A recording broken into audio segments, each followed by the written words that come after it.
यह कहानी है लालच की। इस दिन आक्रमणकारियों का एक समूह आया। वे सभी धन दौलत के लिए आए थे। दल ने लालच की झील के किनारे विश्राम किया। राजा ने झील में कुछ चमकता हुआ देखा तो वह उसे उठाने गया, लेकिन इससे झील की मिट्टी हिल गई। राजा ने कुछ उठाया और उसे अपने दांतों से चबाया। वह सोना था। वह चौंक गया। उसने चारों ओर देखा और पाया कि कोई ध्यान नहीं दे रहा था, इसलिए वह सोना ढूंढता रहा, लेकिन उसे पता नहीं था कि राक्षसी उसे घूर रही है।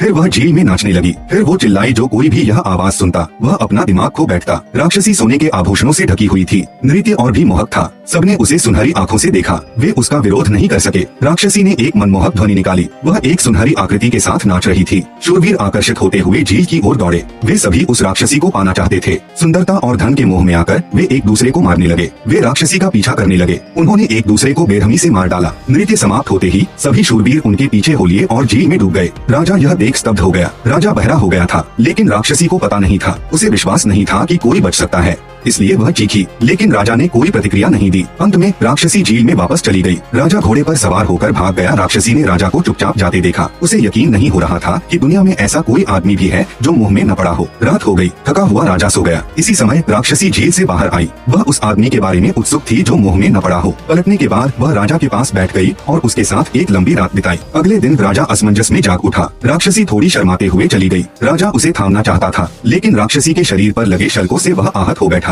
राजा ने सोना देखा। लालच ने उसे पागलों की तरह राक्षसी का पीछा करने पर मजबूर कर दिया। राक्षसी ने सोचा कि राजा प्यार के लिए उसका पीछा कर रहा है, इसलिए वह खुशी खुशी नदी के किनारे किनारे चलने लगी। वे एक घाटी में पहुँचे। राजा ने अपना हथियार रख दिया और धीरे धीरे राक्षसी के पास पहुँचा। राक्षसी ने देखा कि राजा में कोई दुश्मनी का भाव नहीं है, इसलिए उसने अपना शरीर राजा की ओर मोड़ना शुरू कर दिया। उसने अपनी कमर का इस्तेमाल करके अपने शरीर को राजा की ओर मोड़ा।